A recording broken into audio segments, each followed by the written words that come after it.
Welcome, Watchers of Illusion, to my Castle of Confusion. Something a little bit different today. As in, this game was released, I think, this month. And it's for PC. But look at it. You couldn't get much more retro looking than that, could you? And that's the reason why I've decided I'm going to have a look at it today. Because it is just basically a retro-looking game on a current system. But when's that ever stopped me, eh? So yeah, this is called Swords and Bones 2, which is a sequel to of Swords and Bones, assumedly, which I unfortunately haven't got. I did invest in this one though, so I'm giving it the time of day. But yeah, it's rather nice actually, just to give it just the once over. Looks wise, it's very pretty. So yeah, I don't know the plot, and I don't really care what the plot is because the game's awesome. So let's have a go. You probably noticed on the title screen that there were a couple of map things that I'd already done. I had a little go at this before I did it on the channel, just to make sure that this was definitely what I was going to do today. And well, it is, so deal with it. But it's actually really, really good. So for all of you retro heads out there going, it's a PC game. Well, sorry, but it's a retro game as well. It's got the retro aesthetics, it's got a retro soundtrack type thing, and it's just a gloriously done piece of work. So we're going to be looking at it today. So we'll look at it from a graphics point of view, first of all. The main character, very nicely animated there. In fact, if you'd have had this game back in the day, probably on a Super Nintendo or a Mega Drive or something like that, then yeah, I think you'd be very pleased with it. So let's just knock that out of the park straight away.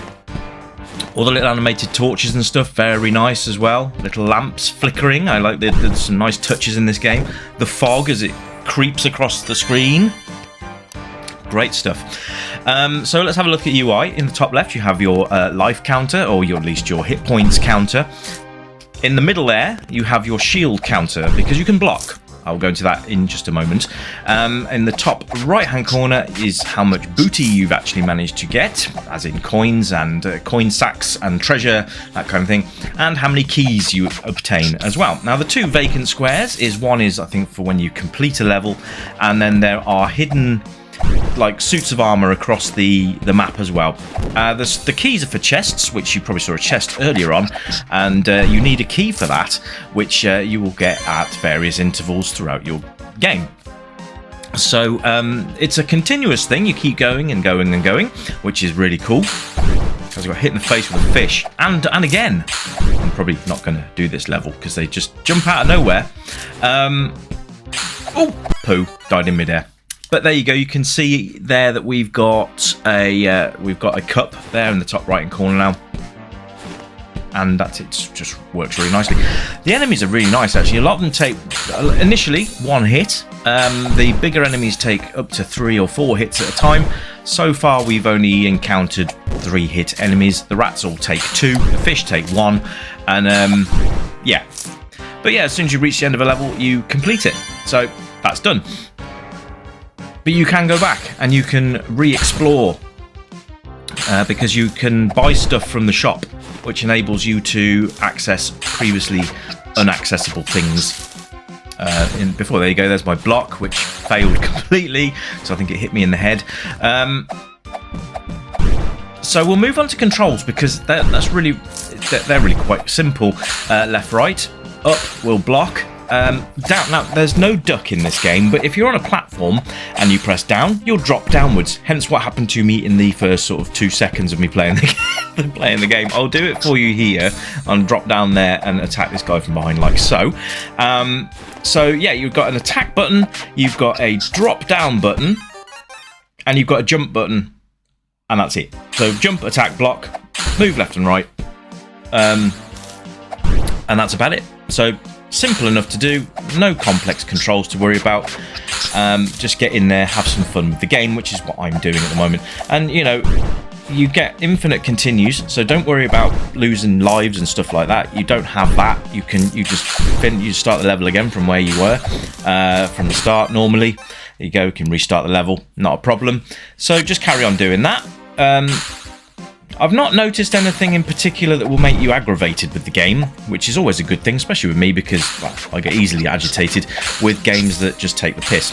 This one doesn't, which is good to know, and I'm actually enjoying this a lot already, and I'm hoping, not hoping because I'm not endorsing it, I'm not getting paid for this or anything, but what I'd like to see is that maybe some of you will go across to Steam, which is what it's being released on, and grab a copy for yourselves. It's only a £5, and enjoy it as much as I have, because it is a really, really good game. I wish I was getting paid royalties, but I'm not, or commission even, not royalties, commission, because I didn't make the game.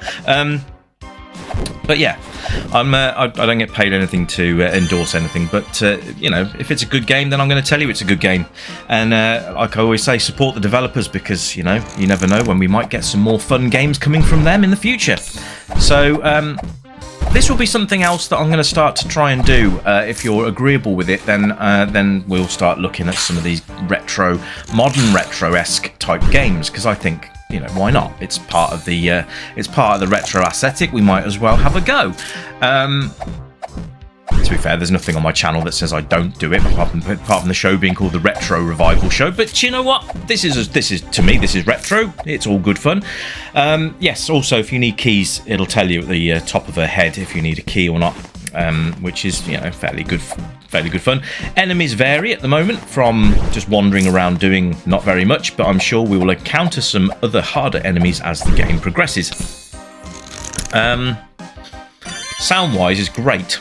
I love the sound in this game. You've got the sound of attacking. You've got these little frogs here that ribbit before they attack. Now I've unlocked an ability that pushes those blocks. When I played for a few minutes earlier on, I got enough coins to buy an ability, and that was it. The ability is called To Push the Naughty Blocks. Yes, those are naughty blocks, and it gives you the ability just to shove them around and access things underneath them, which you wouldn't normally be able to access. You can see your coin counter. I've got 2,400 coins, and everything seems to drop money of different quantities, which is nice. And I assume we're going to get end-level bosses at some point as well. I don't know, because I haven't got that far. I only did like a couple of screens and stuff before, just to have a look and see what it was going to be like. That fish just completely jumped over my head, which I'm really happy about. But yeah, the sound's great. The music's really nice as well. I'm assuming that that's going to change as we go through. Like different levels will have different music, I guess, and we'll hopefully be able to show that as we go across the game. But it's incredibly playable, and that's probably the main point I'm going to make about this game, is that it's a lot of fun. It's very simplistic in how it operates. And you know what? That's kind of the attraction of retro games, isn't it? Because there's no complexes. I'm not even going to attempt to say that. Nothing is complex about the game or the controls. It's just to get from one end of the screen to the other. The controls are responsive, and that's what we like to see in a game. Because if a game hasn't got responsive controls but looks amazing, it really does let it down, which is a shame. And the thing with controls is that you haven't got 600 buttons to worry about like the Street Fighter series or Mortal Kombat series. You haven't got to worry about anything like that. It's just a plug-in, play and go game. And once you reach the end of a level, it seems to auto-save, so that's also a good thing. So you can come back to it whenever you want and continue from where you left off. Absolutely no issues there at all. I'm really, really pleased with this game. It's really nice. So yeah, well worth a £5, folks. If you feel like you want to go and support the developers, please go ahead and do so. A £5 is not a lot of money. In fact, a little plug here, it's cheaper. The game is actually just slightly more expensive than a subscription to my channel. But there we go. I didn't say that out loud. My Patreon is there waiting. If anybody feels that they would like to donate me some money and help to support the channel, and go ahead and click on the link in the description. Go on. I'll also link this game on Steam as well. This looks like an end level boss, which is absolutely really nicely drawn. Oh, he does big fart clouds. Amazing. So yeah, right. So I'm hoping I don't have to redo the whole level again. No, that's good. Cool. So yeah, nice big boss sprites there. So gameplay value. Gameplay is there totally, 100%. And I think replay value is up there highly as well. You are going to come back to this game, if you if you play it for the first 5 minutes and you're going, wow, this is cool, I'm enjoying this, I'm going to try and finish this, then it's definitely worth your £5. Absolutely. And yeah, it's good as well because you can, oh, by the way, you can increase your health by buying pots in the shop, I think. And I haven't done that yet, so if I can beat this guy, I think that might go and invest in some health pots, and just trying to figure out how to beat him, actually, because I keep getting hit by him or his fart clouds. Now you'll see the 2 shields up there. I'm going to try and block his attacks as well and see how we get on with that. I'm going to try and wail on him. Oh, but I've only got 1 health thing left now. So yeah, your health, you do get like a little bit of invulnerability when you do get hit, but it's not for very long. So you could end up literally getting hit and then hit again in quick succession. So you've got to be careful about how you utilize your invulnerability. I am determined to beat this guy before I sign off. But what a great looking boss, and such a simplistic sort of room to fight him in as well. So avoid the fart clouds, go and deck him. I'm going to try, actually, I'm not going to do this, am I? But what I think I'm going to try and do is jump over him and like do try and like turn in midair and give him an attack. I don't know, a fancy attack. Let's see if we can do it. The only thing, you have to go through the speech thing again, but that's all right. You can skip that with a push of the button. Yeah, there we go. That's what I'm going to try and do, ladies and gentlemen. I'm going to try and hit him unsuccessfully in this go. I'm not anticipating surviving this at all. But we're going to try and jump over him and hit him and see if we can get him down. We've hit him 4 times already. That's not too bad. It's those fart clouds that are getting me, though, I think. I'm just trying to get over him and... There we go. Hit him again. Excellent. I think I got to stop doing that. I'm going over to the right-hand side of the screen and it's killing me. So I think we're going to try a different tactic here, folks. I think I'm going to try and do the sword, jump over him and hit him on the back of the head with the sword thing. If I can... Oh, that was close.